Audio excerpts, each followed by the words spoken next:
Oke, siap. Terima kasih Pak Sastyo, Pak Heldi, Bapak Ibu sekalian. Bismillahirrahmanirrahim. Assalamualaikum warahmatullahi wabarakatuh.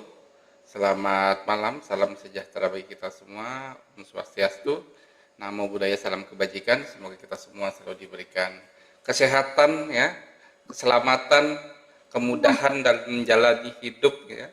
Tetap semangat, tetap ceria dan bahagia apapun keadaan cuacanya. Oke, jadi apa namanya malam hari ini kita akan bahas sebenarnya hal-hal yang dasar lah ya, teman Pak Erdi ya. Kita ngobrol-ngobrol aja gitu ya. Jadi kita akan kembali ke dasar dulu nih, ke nature ya, Bapak Ibu ya. Yang selama ini kita mungkin udah rame-rame lah ya dalam apa namanya pengadaan barang jasa ini udah banyak apa namanya ya kasus-kasus dan seterusnya ya. Bahkan memang belakangan ini kita disuguhi ya. Nah ini apa namanya berita-berita dari sidang pengadilan ya untuk Chromebook. Nah, yang salah satunya itu memang dilaksanakan menggunakan katalog gitu. Nah, oleh karena itu ya kita kembali lagi nih ke dasar ya. Kenapa sih itu ada katalog? Katalog itu apa sih dan seterusnya gitu. Nah, ini sangat berhubungan dengan kegiatan kita sehari-hari ya dalam proses pengadaan barang jasa. Ya supaya apa yang kita laksanakan sehari-hari ya tetap di jalan yang lurus ya, jalan yang benar ya, mudah-mudahan seperti itu. Oke, saya izin share dulu Pak Sastyo. Izin share screen. Oke, nah, zoom ya nih. Bentar ya, zoom, share screen. Screen 2. Oke, sudah bisa dilihat Bapak Ibu sekalian? Kemudian bisa kelihatan ya, jadi kita akan ngobrol-ngobrol lagi nih hal mendasar ya tentang penyelenggaraan katalog elektronik gitu. Di mana katalog elektronik sendiri ini saat ini kita memang masih dalam proses penggunaannya, kita berpegangan ke dalam keputusan Kepala KPP nomor 177 ya tahun 2024. Nah ini yang menjadi guideline kita gitu ya dalam menggunakan katalog elektronik versi 6 gitu. Jadi kalau yang case-case kemarin itu sebetulnya memang belum menggunakan katalog versi 6 gitu ya, masih katalog di versi 5 di sebelumnya. Nah, katalog versi 6 sendiri, nah itu memang bisa dibilang baru 1 tahun lebih ya, karena baru di launching oleh Pak Presidennya di tanggal 10 Desember tahun 2024. Jadi sudah setahun lebih. Walaupun demikian ya karena memang kalau anak bayi ya 1 tahun belum bisa ngapa-ngapain ya, mungkin baru numbuh gigi, baru bisa berjalan ya, nggak mungkin bisa lari ya, jarang lah. Biasanya kalau yang sudah bisa lari, ngomongnya mungkin belum lancar, atau kalau yang ngomongnya sudah lancar dan bisa lari, giginya belum ada dan seterusnya. Jadi sama ya, di katalog pun saat ini memang belum semua fitur bisa apa nih, bisa memfasilitasi semuanya. Nah, namun demikian, kalau secara end to end ya, itu sebetulnya sudah bisa semua kita ya. Dimulai dari penarikan sirup, kemudian kita pilih produk ya, kemudian kita memesan, mengirim ya, BAST sampai dengan pembayaran. Namun demikian, memang hal-hal detailnya ada kalanya belum terfasilitasi semua.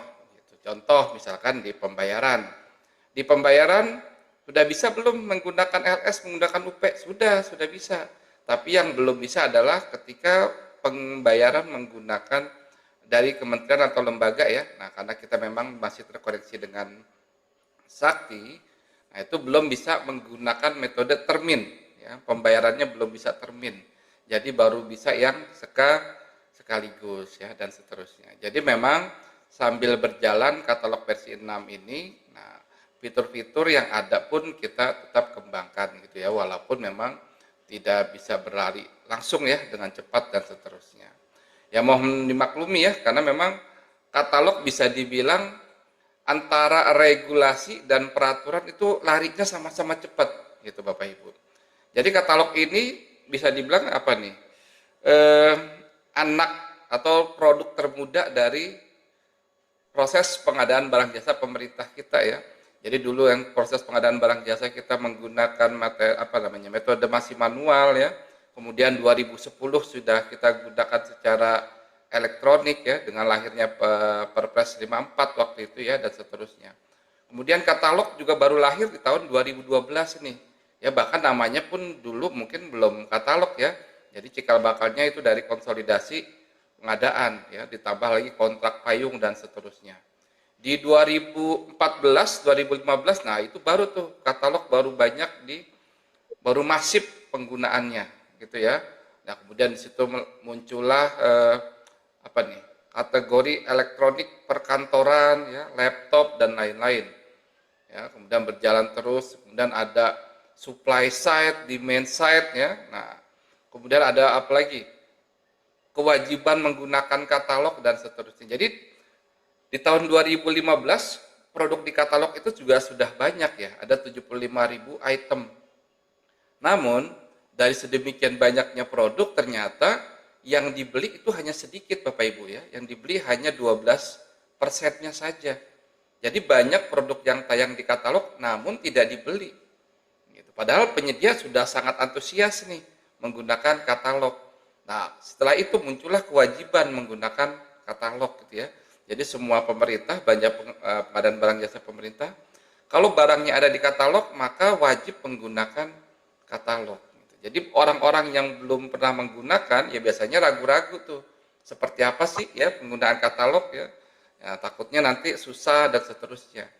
Sementara orang-orang yang sudah menggunakan baik PP maupun PPK, wah dia sedang banget ya menggunakan katalog. Kenapa? Karena tadi prosesnya bisa cepat, gampang ya, tinggal klik 3 hari bisa selesai ya, 7 hari bisa selesai. Jauh berbeda tuh dengan proses tender ya, yang paling cepat kita bisa makan waktu sekitar 1 bulan tuh paling cepat ya. Itu kalau misalkan pasca kualifikasi sistem gugur 1 file tuh biasanya paling cepat 1 bulan lah. Nah, namun kalau yang sudah biasa menggunakan katalog, nah ini sangat besar merasakan manfaatnya ya. Bukan hanya cepat, mudah, tapi yang paling penting adalah apa? Aman. Gitu ya. Kenapa bisa dibilang aman? Nah ini juga yang jadi apa deh? Sempat keluar bahasanya ya di persidangan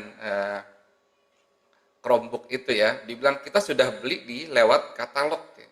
Harusnya sudah aman dong. Nah, gitu ya. Nah, tapi itu dulu ya, kita coba lihat kapan sih pembelian Chromebook ini gitu. Jadi memang seperti itu, jadi Bapak Ibu ya, di tahun 2015 sampai 2018 memang proses katalog itu untuk suatu produk bisa tayang di aplikasi katalog itu prosesnya merupakan proses yang panjang ya. Jadi bahkan lebih sulit dari membangun candi Prambanan ya. Candi Prambanan kan semalam aja selesai itu ya, cuma kurang 1 candi aja ya. Nah kalau katalog enggak. Jadi untuk suatu produk bisa tayang di katalog itu prosesnya panjang. Mulai dari diusulkan dulu ya, rumahnya nih kategorinya diusulkan dulu. Ketika sudah ada usulannya kita harus telaah dulu, kita harus kaji dulu. Kira-kira ini produk ini benar-benar ada yang membutuhkan nggak ya? Ada yang beli nggak ya? Gitu ya. Kemudian kalau misalkan ada yang butuh, ada yang beli, kira-kira kebutuhannya berulang nggak ya? Setiap tahun akan dibutuhkan nggak? Kemudian kalau sudah dibutuhkan, kemudian ternyata juga berulang, nah dicek lagi nih, produknya standar nggak ya? Gitu.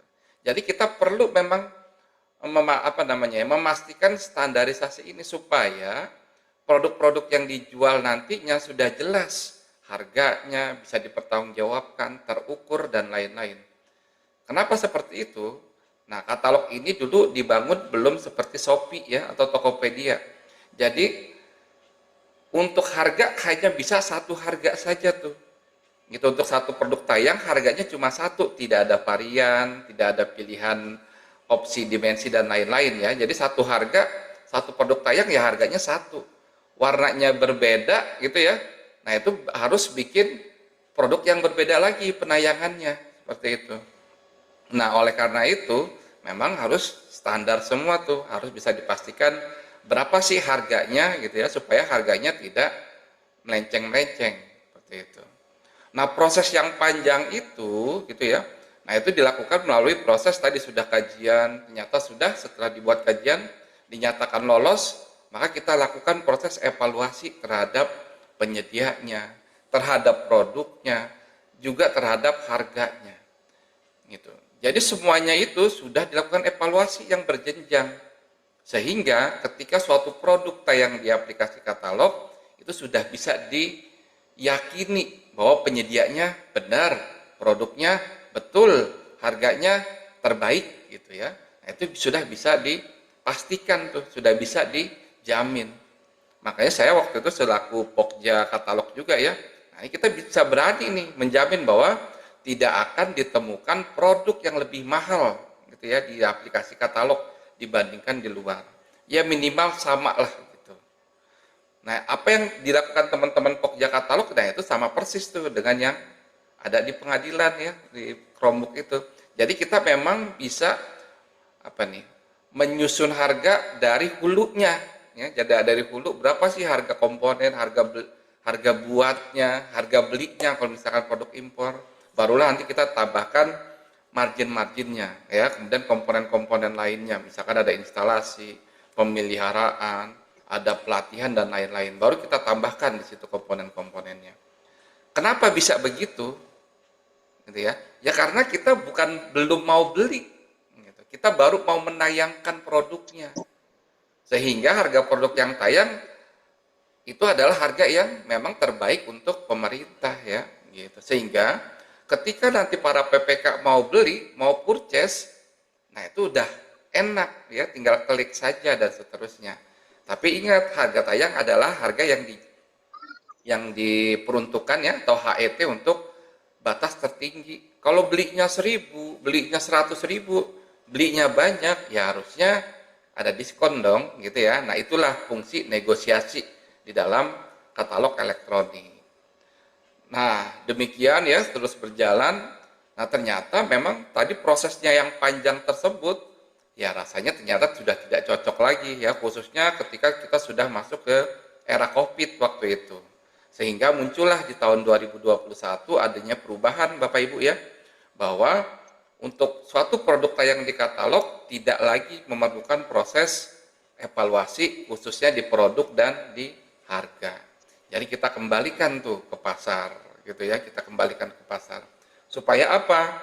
Ya supaya percepatan produk-produk ini bisa tayang di katalog. Bayangkan tadi Bapak Ibu ya, untuk satu produk punya rumahnya tayang di katalog yaitu butuh waktu 8 bulan.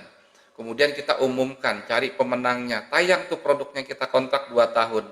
Selama 2 tahun si kategori tersebut kita kontrak, ketika ada produk baru ya untuk di kategori yang sama, dia tidak bisa masuk tuh. Karena sudah ada jatah waktunya. Kalau dia mau masuk, maka harus nunggu batch berikutnya, pengumuman berikutnya. Nah, akibatnya apa? Ya, akibatnya banyak barang-barang yang memang tidak terserap di Aku mau pasar. artinya harapan aku ya. Kita mau beli Jadi mobil tahun ya aku 2020, harapan aku tapi gini. 2021 ya, Aku ternyata di masih katalog nomor belum ini. ada. Ya.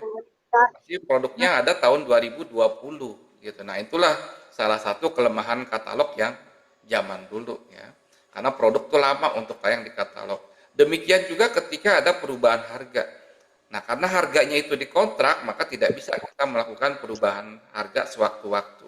Nah, inilah yang berubah di katalog versi 6 ya, sehubungan dengan turunnya peraturan LKPP nomor 12 tahun 2021 saat itu ya. Kemudian diturunkan ke Perlem 9 dan seterusnya. Sehingga tata cara menayangkan produk di katalog menjadi lebih cepat. Produk gampang masuknya di katalog gitu. Nah, yang tadinya untuk tayang di katalog itu kita menggunakan satu metode. Nah, ketika muncul katalog versi 6, ternyata untuk tayang di katalog kita perbanyak metodenya. Nah, untuk di katalog versi 5, untuk suatu produk tayang di katalog, itu kita menggunakan yang jalur nomor 8 ini nih, Bapak. Ya, kelihatan nggak ya? Kelihatan mudah-mudahan ya. Jadi, suatu produk, nah produknya itu sifatnya produk umum semua ya kalau yang di LKPP, kecuali yang di sektoral. Kalau di sektoral, di Kemenkes, PU itu masuknya di kategori khusus gitu ya. Tapi kalau yang sifatnya umum, nggak ada penyedia yang bertanggung jawab gitu ya, tidak ada prinsipal yang bertanggung jawab, artinya tidak ada master produk ya, semua orang bisa input produk, kemudian tanpa dikurasi lagi ya. Nah itu masuknya di opsi tayang nomor 8. Inilah yang biasanya dilakukan waktu di katalog versi 5. gitu ya. Nah, kemudian di katalog versi 6 ya kita buat ternyata opsinya kita perbanyak nih. Jadi ada 16 cara suatu produk tayang di katalog.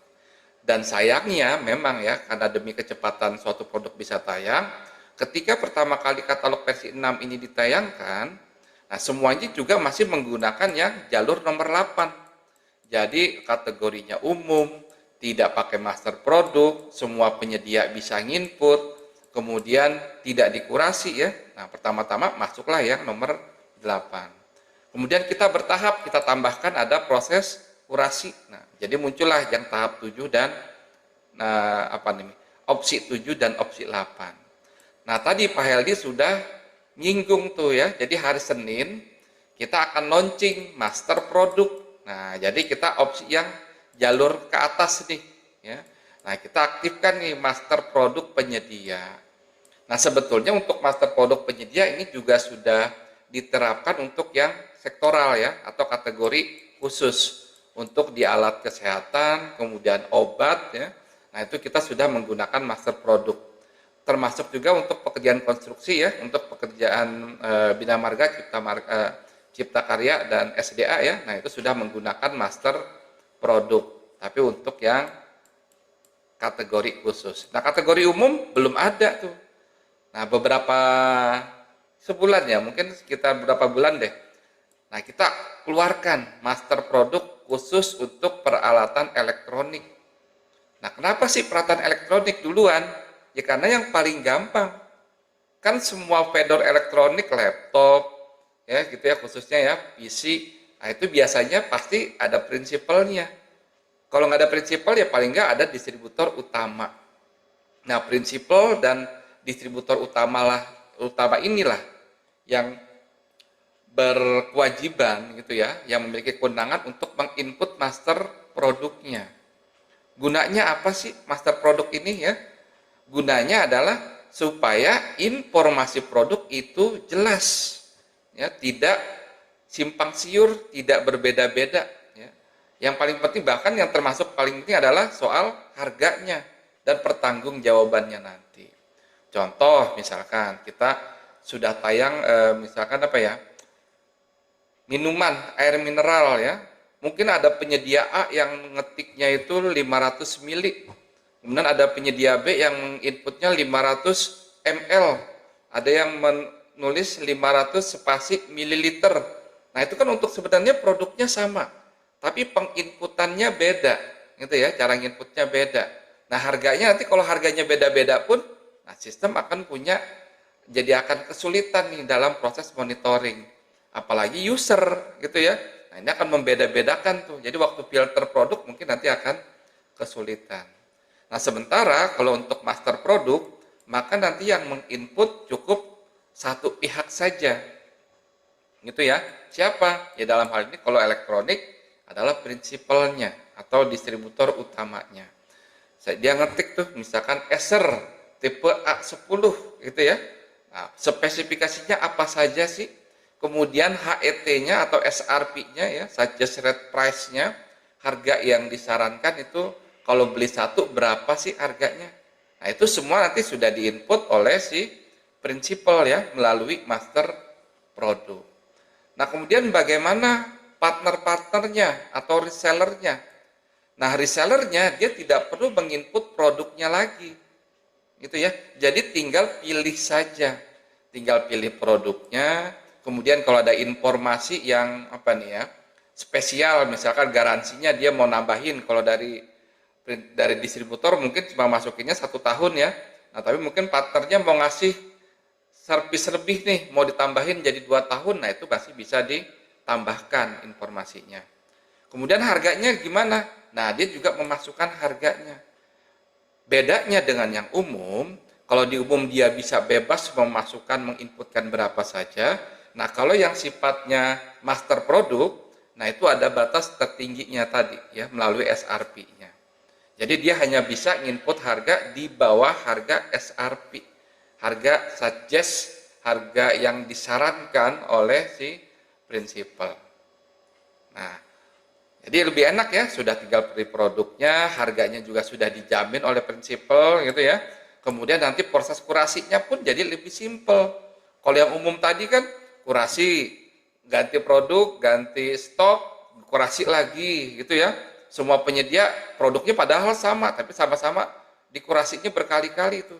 Tapi kalau master produk ya cukup sekali aja dikurasinya, gitu ya. Nah, bagaimana nanti kalau ada kelebihan, kalau ada kemahalan harga, siapa yang tanggung jawab? Ya, siapa kira-kira? Yang ngasih just rate price-nya lah, ya. Dia harus bisa menjelaskan kenapa harganya sedemikian, gitu ya. Nah, inilah salah satu yang akan membentengi juga nantinya PPK atau PP ya ketika kita mau melaksanakan purchasing. Jadi udah enak nih kita nih, sudah ada master produknya. Nah, berarti kalau yang inputnya nggak ada master produk, nanti kalau ada permasalahan, ada harganya kemahalan, tanggung jawab PPK Pak? Ya enggak juga gitu ya, harus dicari dulu. Nah, tapi Bapak Ibu, kita lagi kembali lagi nih ke dasar ya. Siapa sih sebetulnya yang harus bertanggung jawab terhadap kemahalan harga ya? Bapak Ibu, silahkan ini. Ya, dalam menggunakan katalog, kadang-kadang kita lupa nih ya, syarat dan ketentuan pengguna sebetulnya sudah input di sini semua sudah ada Bapak Ibu ya. Jadi dalam turunannya dari turunan Perpres 46 diturunkan masih ke Perlem 9 ya, belum ada yang barunya. Kemudian diturunkan ke Kepka 177. Nah, itu juga diturunkan lagi ke dalam syarat dan ketentuan atau user guide atau panduan pengguna. Nah, salah satu produk hukum dalam penggunaan aplikasi katalog adalah syarat dan ketentuan nih, Bapak Ibu ya. Nah, ini bisa dilihat nih di sini syarat dan ketentuan katalog elektronik. Kira-kira apa sih? Nah, Bapak Ibu, nah, kalau Bapak Ibu lihat di surat pesanan di dalam aplikasi katalog kan isinya cuma selembar, 2 lembar tuh, atau 3 lembar lah paling banyak ya. Kok cuma sedikit? Nanti kalau ada permasalahan, kalau ada keterlambatan, diaturnya di mana Pak? Apakah kita harus pakai SSKK, SSUK? Ya kalau perlu, monggo silahkan. Namun sebetulnya syarat dan ketentuan ini juga sudah merupakan isian yang akan mengikat perjanjian antara kedua belah pihak Bapak Ibu. Gitu ya. Jadi kalau ini mau di print ya silahkan. Nah ini semuanya udah lengkap nih gitu ya. Penyedia umum, hak, kewajiban, pembeli umum, hak dan kewajiban. Kemudian ketentuan pengiriman, pemeriksaan produk, ketentuan pembayaran dan lain-lain, semuanya sudah ada nih di sini. Ya. Apa sih kira-kira yang menjadi ketentuan penyedia? Ya, kita lihat nih di bagian umum. Jadi kalau nanti ada permasalahan di surat pesanan, nah panduannya dari sini dulu. Ya. Tapi kalau nanti mau ditambahan klausul SSKK, SSUK, monggo. Gitu. Nah kita lihat. Informasi yang D ya, ini bagian umum untuk kewajiban penyedia ya. Penyedia wajib apa aja. Penyedia bertanggung jawab atas informasi produk, spesifikasi teknis, gambar, lampiran, dan informasi lainnya ya, sesuai permintaan katalog elektronik yang diunggah pada dokumen pengumuman. Jadi apa yang ditayangkan oleh si penyedia, isinya tanggung jawab penyedia. Kalau nanti isinya nggak benar, barang yang dikiriminnya nggak sesuai, ya tanggung jawab siapa? Tanggung jawab penyedia ya. Kalau berdasarkan syarat dan ketentuan ini. Kemudian apa lagi? Nah ini soal harga nih. Penyedia bertanggung jawab atas harga barang jasa yang tercantum pada katalog elektronik dengan menjamin harga yang tercantum merupakan harga terbaik bagi pemerintah. Ya. Dan tidak menjual barang jasa melalui katalog elektronik dengan harga yang lebih mahal ya dari harga barang jasa yang dijual selain melalui katalog elektronik. Nah, jelas ya artinya ya. Jadi penyedia bertanggung jawab terhadap harga yang dicantumkan dan dia tidak boleh mencantumkan harga yang lebih mahal dari harga di non katalog. Jadi kalau dia nanti ketahuan nih harganya lebih mahal di katalog daripada di luar gitu ya. Dalam periode penjualan, volume, waktu yang sama, dan spesifikasi yang sama, siapa yang bertanggung jawab harganya kalau ada kemahalan harga ya? Kalau menurut syarat dan ketentuan ini ya, penyedia tuh bertanggung jawab. Gitu ya. Tapi PPK, ya kan repot juga nih, kalau misalkan apa namanya, pasti akan ditanya-tanya juga kan, nah oleh karena itu PPK ya tetap wajib melakukan upaya, melakukan koreksi harga. Ya, jangan langsung percaya begitu saja. Khususnya tadi untuk yang mana nih? Yang nomor 8 saya hilang nih. Bentar ya. Up, up, up, up. Mana sih share screen saya? Ini, oh bukan. Nah, ini ya, khususnya yang di nomor 8 ini. Di sini kan nggak ada master produk. Produk tayang, harga bisa dirubah kapan saja. Nah, oleh karena itu, kita selaku PP ataupun PPK ya wajib melakukan koreksi harga. Bagaimana caranya? Caranya nanti sudah ditetapkan di Kepka 177 tuh, ada tata caranya. Gitu ya. Nah, kalau yang master produk apakah sudah dijamin aman Pak harganya? Ya bisa aman, bisa enggak ya. Tapi tetap kita lakukan proses kurasi harganya, dicek lagi. Nah, itu merupakan upaya. Jadi ketika nanti dalam pemeriksaan ya kita sudah bisa menyampaikan, oh kita sudah koreksi, kita sudah punya harga pembanding, harga di pasar sekian, harga di katalog sekian gitu ya. Nah, monggo silakan semuanya itu harus kita jalankan. Oke, kurang lebih itu untuk produk ya. Nah, berikutnya kita masuk ke purchasing-nya nih. Gitu. Ya, saya yakin sih Bapak Ibu peserta sebetulnya sudah biasa ya menggunakan aplikasi katalog, sudah tahu apa itu katalog. Coba kita sharing saja. Usah lebay.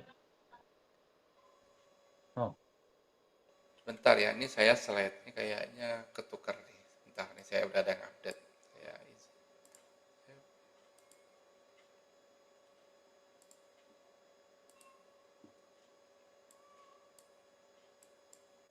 Saya ketukar. Bentar ya.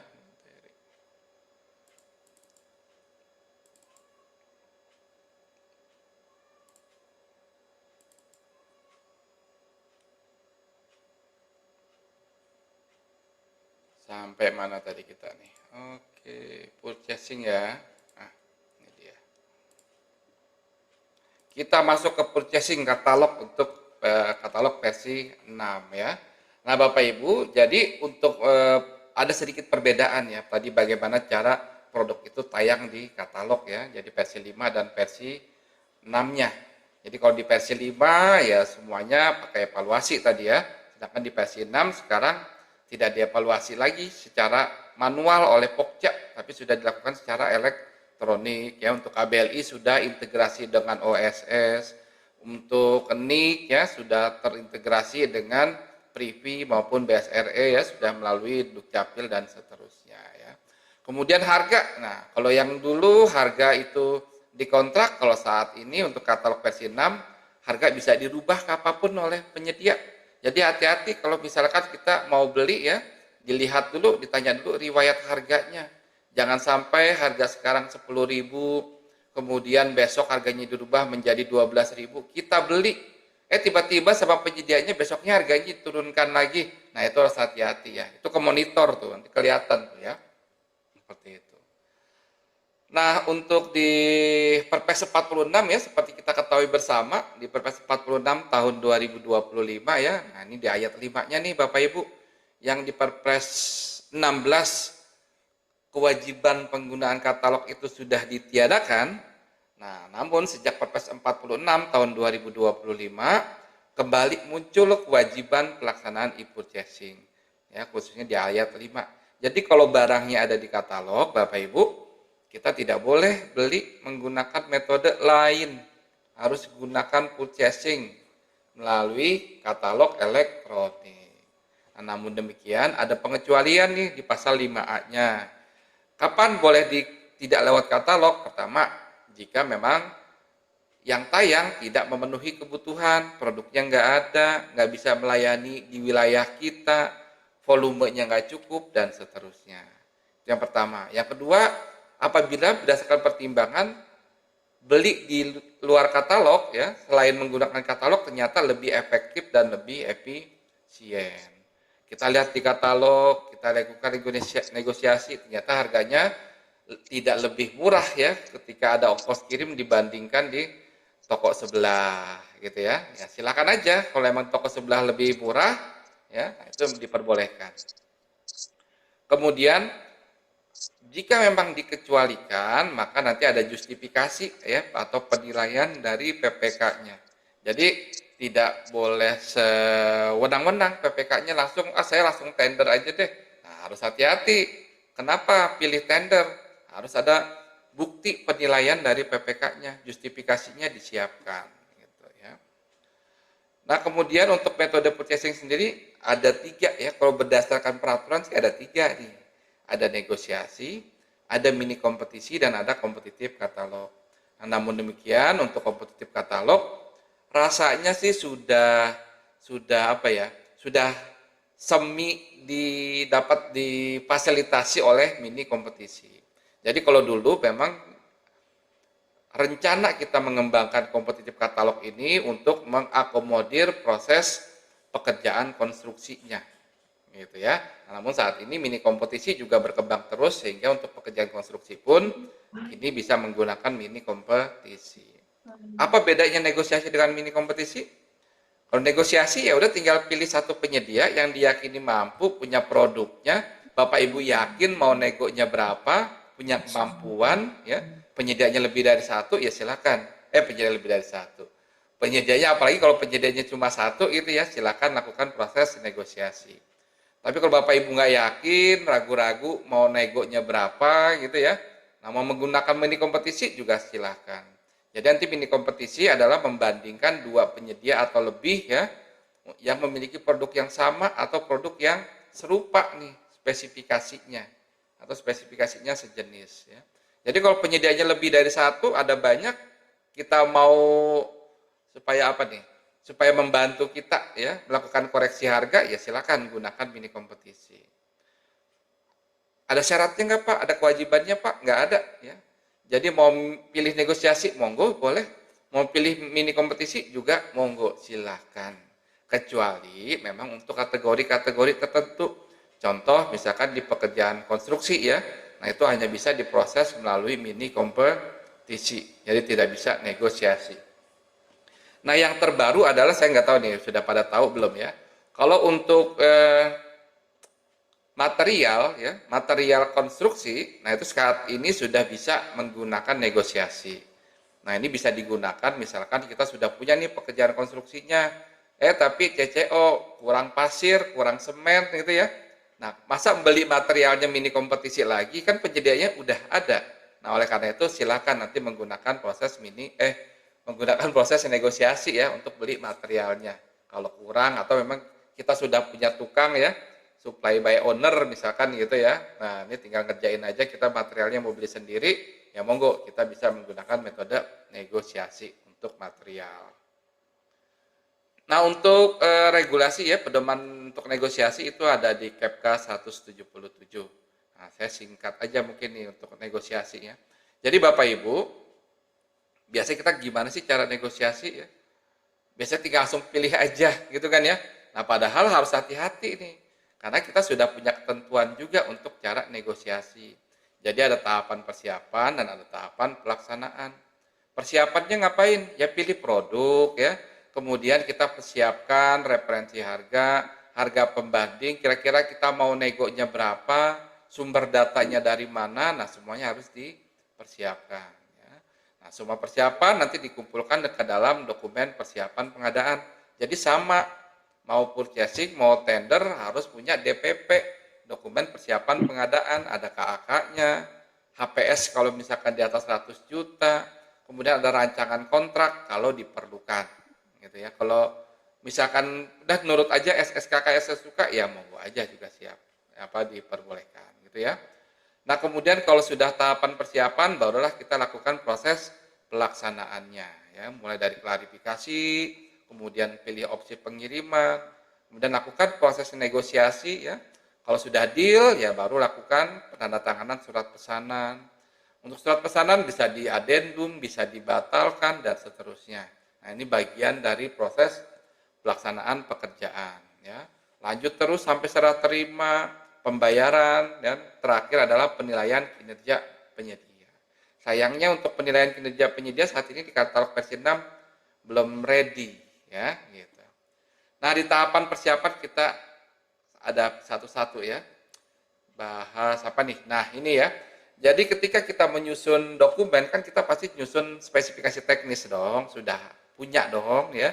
Silakan dipersiapkan spesifikasi teknisnya yang sudah sesuai spesifikasi teknisnya, baik spesifikasi mutu, jumlah, layanan dan lain-lain. Nah, di katalog elektronik juga sudah memfasilitasi untuk sudah memfasilitasi tadi tuh varian harga ya, varian harga. Jadi kalau warnanya beda-beda, size-nya beda-beda, itu harganya bisa bervariasi. Nah, sekarang versi 6 gitu ya. Jadi sudah enak. Kemudian bisa juga menambahkan jasa layanan tambahan. Jadi kalau kita mau tambah instalasi, tambah Windows, ada paket bundling gitu ya. Nah, itu bisa kita klik-klik ya, bisa kita tambahkan yang sifatnya opsional. Boleh dipilih, boleh enggak. Kemudian jasa layanan tambahan, dia juga ada settingnya. Bisa volumenya bisa mengikuti volume dari produk atau jasa layanan tambahan untuk seluruh produk yang dibeli gitu ya. Nah, itu silakan manfaatkan ya fasilitas fitur-fitur barunya. Setelah menyusun spesifikasi teknis, nah kita juga punya nih kewajiban tentang TKDN. Ya, jadi jangan lupa waktu kita mau beli produk, waktu negosiasi, sebelum negosiasi, waktu pilih-pilih produk, nah, dicari ada nggak produk serupa yang sudah memiliki TKDN di atas 25%. Simpelnya gitu deh. Ya, kalau ketika ada yang TKDN di atas 25, itu yang harus kita utamakan.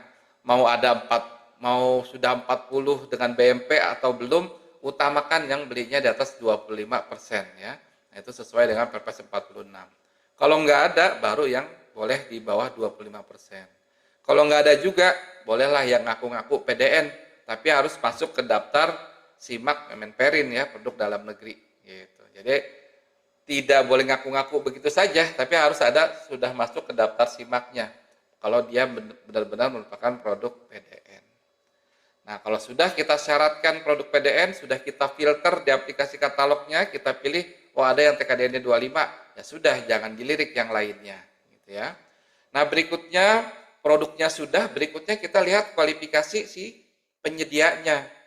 Jangan lupa untuk paket-paket yang nilai totalnya di bawah 15 miliar, maka wajib menggunakan usaha kecil. Tapi harus sesuai kemampuannya. Kalau usaha kecilnya nggak mampu, ya jangan usaha kecil ya harus yang non kecil. Nah, ini juga pesan Pak Deputi ya kita ya di LKPP. Jadi kalau memang secara bisnis prosesnya harusnya ke ATPM, ke dealer ya jangan ke reseller mobil gitu ya, walaupun belinya nggak sampai 500 juta ya, bahkan apalagi 15 miliar. Belinya nggak sampai 500 juta. Ya kalau tidak ada usaha kecil yang mampu, ya diperbolehkan ya dibuka yang untuk usaha non kecil. Nah, itu untuk pemilihan produk, untuk persiapannya ya. Berikutnya harga terbaik. Nah, kita bisa lihat riwayat harga si produknya. Kita bisa mengumpulkan referensi harga ya dari kontrak sebelumnya, dari informasi yang dikeluarkan oleh pemerintah ya, ataupun price list, brosur, flyer, meminta penawaran, RFI dan lain-lain. Nah, monggo silakan gunakan itu sebagai referensi harga ya, supaya kita punya senjata perang untuk melakukan proses negosiasi. Kalau semuanya sudah siap, jangan lupa didokumentasikan. Kalau misalkan sudah negosiasi ya, pra negosiasi di fitur chatting, ya itu sudah aman tuh ya, sudah kerekam. Tapi kalau misalkan via WA atau Zoom ya, jangan lupa direkam gitu ya. Jadi boleh nggak sih sebenarnya Pak kita negosiasi di luar katalog ya? Ya yang penting kalau ada dokumentasinya bisa dijadikan dasar nanti pada saat pemeriksaan ya monggo aja silahkan gitu ya. Yang penting dokumentasinya jelas, kelihatan, prinsip terbuka, transparansinya tercapai dan seterusnya. Nah itu silahkan saja gitu ya. Nah inilah memang yang membedakan antara katalog dengan metode tender. Nah, semuanya sudah siap, ya baru lakukanlah proses pelaksanaan purchasing-nya, ya melalui proses negosiasi. Ya. Nah, ini saya skip aja, ya. Kalau sudah, ya tinggal negosiasi. Kalau sudah deal harganya, ya tanda tangan kontrak. tanda tangan kontrak juga sekarang sudah elektronik ya. Nah, ini beda juga di katalog versi 5 ya. Sudah elektronik, kalau penyedia nanti ada berbayar, tanda tangan elektroniknya berbayar, materainya juga berbayar. Kalau dari PPK atau pembeli ya, nah itu nggak bayar ya, kita difasilitasi oleh BSRE atau BSSN. Nah, berikutnya untuk pelaksanaan kontrak ya, nah ini juga bisa ada sangat mungkin terjadi adendum atau perubahan kontrak, perubahan surat pesanan. Nanti mungkin di sesi-sesi berikutnya ya, di kelas-kelas berikutnya di PLD kita akan bahas lebih dalam tentang adendum, tentang pembatalan dan seterusnya. Oke, kita skip ya. Berikutnya kita masuk ke mini kompetisi. Nah, ini sekilas saja. Nah, mini kompetisi ini adalah bentuk akomodasi kita nih ya terhadap perubahan tata cara purchasing yang tadi ya, yang produk tayang tadi. Nah, kalau sekarang kan produk tayang tinggal tayang aja, harga bisa berubah kapan saja, sehingga yang dulu prinsipnya udah tinggal beli aman gitu ya, kalau sekarang ya rasanya nggak akan cukup lagi. Oleh karena itu kita bekali teman-teman ya, Bapak Ibu sekalian, para PP, para PPK, nah dengan metode mini kompetisi ini. Kalau nggak yakin harganya, kita nggak punya data yang kuat, penyediaannya juga banyak, ya sudah gunakanlah mini kompetisi supaya terjadi persaingan di sana, terjadi kompetisi di sana, kompetisi spesifikasi, kompetisi harga dan seterusnya. Nah, namun apa sih yang membedakan dengan tender gitu ya, atau tender cepat gitu? Berbeda Bapak Ibu ya. Kalau di mini kompetisi gitu, nah kita nanti tidak melakukan evaluasi teknis atau tidak ada sistem nilai. Jadi kalau analoginya ya memang rada dekat dengan tender cepat atau pasca kualifikasi. Sepanjang si produknya ini memenuhi spesifikasi yang kita persyaratkan, maka harga terendahlah yang kita menangkan ya. Nah, jadi kalau definisinya dilakukan terhadap 2 atau lebih penyedia yang memiliki produk yang sama atau produk dengan spesifikasi sejenis untuk mendapatkan harga terbaik. Gitu ya. Jadi kata kuncinya harga terbaik. Kalau speknya sudah sama, pilihlah yang harga terbaik. Kita nggak perlu mengevaluasi seluruh penyedia. Kita cukup mengevaluasi yang memiliki harga terbaik. Ya. Nah, jenis mini kompetisi dibagi 2, Bapak Ibu. Ada yang untuk barang dan jasa lainnya. Ini nanti cara evaluasi atau cara pemeringkatannya berbeda dengan yang pekerjaan konstruksi. Makanya kita pisahkan. Gitu ya. Nah, untuk yang barang atau jasa lainnya, nah itu juga dibagi lagi. Ada yang itemized dan ada yang non-itemized. Itemized apa? Nah, itemized ini di mana penyedia bisa menawar satu atau banyak produk. Misalkan PPK punya 5 item, nah penyedia kalau dia cuma punya 1 item aja, cuma punya 1 jenis aja, nah dia bisa menawar ke 1 jenis aja. Jadi tidak perlu menawar, tidak wajib menawar terhadap seluruh produknya. Saya mau beli 5 spek laptop nih, ada 5 spek ya, ada buat staff, ada buat pimpinan, ada buat programmer dan seterusnya. Nah, penyedia boleh hanya menawarkan 1 jenis spek saja, sehingga nanti pemenangnya akan ada, bisa jadi akan ada banyak ya, jadi multi winner. Nah, kalau yang non-itemized, nah penyedia ini wajib menawar terhadap seluruh produknya. 5 speknya tadi diikat nih, supaya PPK-nya nggak mau repot gitu ya, supaya kontraknya dengan 1 penyedia aja. Nah, itu monggo aja silahkan ya. Nah, kalau diikat sudah non-itemized, maka nanti akan hanya ada 1 pemenangnya saja, gitu ya, hanya ada 1 pemenang. Siapa yang dimenangkan? Ya harusnya yang harganya terendah. Ya ini untuk mini kompetisi barang dan jasa lainnya. Saya cepat aja ya. Jadi nanti kalau yang itemized pemenangnya bisa banyak, tapi kalau yang non itemized penyediaannya ya hanya 1. Nah, untuk itemized maupun non itemized ya, setelah produk paket mini kompetisinya dibuat, penyedia nanti bisa menawarkan produknya. Selama masih ada waktu, penyedia bisa merubah produk yang ditawarkan, bisa merubah harganya dan seterusnya. Yang membedakan dengan tender cepat, kalau di tender cepat penyedia itu bisa tahu posisinya dia. Posisinya saya lagi harga terendah atau enggak sih? Nah, kalau di katalog dia nggak bisa, gitu ya. Nah, nanti setelah penyedianya menawar, dalam waktu yang ditentukan oleh pembeli, nanti sistem akan memperingkat ya berdasarkan harga terendah dan berdasarkan apa nih penilaian TKDN-nya. Ya, jadi kalau untuk barang dan jasa lainnya itu melibatkan juga pemeringkatannya dengan TKDN. Bapak Ibu nggak usah pusing cara menghitungnya gimana, udah serahin aja sama sistem. Tiba-tiba nanti sistem akan memperingkat, contoh seperti ini ya. Dia akan memperingkat siapa yang paling murah gitu ya. Nah, di sini langsung diperingkat nih. Gitu. Nah, tugas kita selaku pembeli ya hanya melakukan evaluasi terhadap yang harganya paling rendah. Gitu ya. Yang harga paling rendah kita evaluasi. Nggak perlu tuh yang peringkat kedua kita evaluasi dan seterusnya, nggak perlu. Yang pertama aja. Kalau yang pertamanya gugur, apa sih Pak yang bisa bikin gugur? Misalkan tadi inputan TKDN-nya nggak sesuai, ngaku-ngakunya 50%, padahal ketika kita sertifikatnya nggak ada. Nah, itu kita kan bisa berubah tuh artinya nanti ya. Nah, itu kita bisa gugurkan. Kalau sudah gugur, lanjutlah kita pilih yang peringkat berikutnya. Kalau dia sudah benar, produknya masuk spesifikasinya, ya silahkan kita pilih.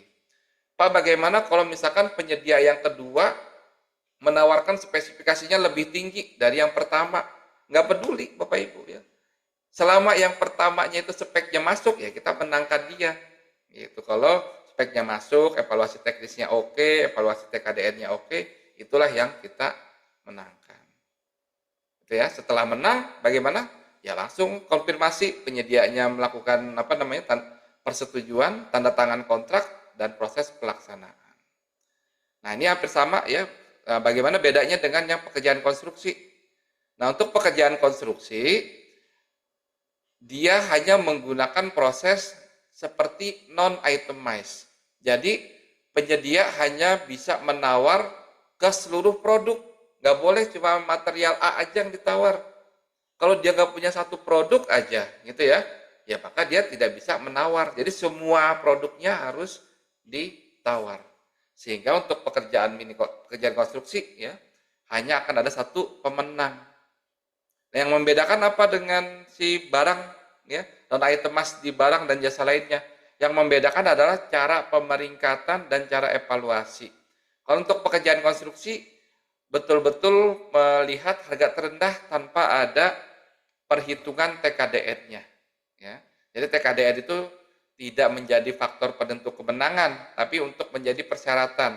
Ya, seperti kita ketahui, Permen PUPR ya atau surat edaran BIKON Bidang Konstruksi sudah mengeluarkan tuh batasan persyaratan untuk pekerjaan konstruksi harus berapa sih TKDN-nya gitu ya. Nah, itu masuknya di persyaratan.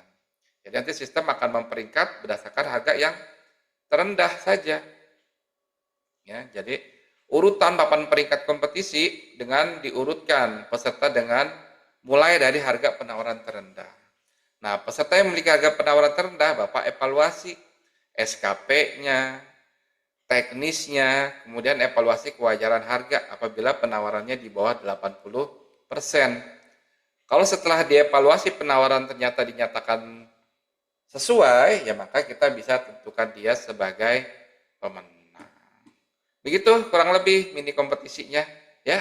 Jadi kayaknya sudah cukup ya. Jadi saya berusaha merangkum ya. Mudah-mudahan sudah menangkap esensi dari katalog ini. Nanti ke depan kalau ada kelas-kelas berikutnya yang sudah lebih detail ya, masalah adendum, masalah pembatalan, masalah apa lagi tuh? Pembayaran ya, audit ya, mini kompetisi lebih detail seperti apa nanti kita mungkin bahas di sesi-sesi berikutnya. Terima kasih atas perhatian, saya kembalikan dulu ke Pak Setio. Terima kasih Pak, monggo silakan.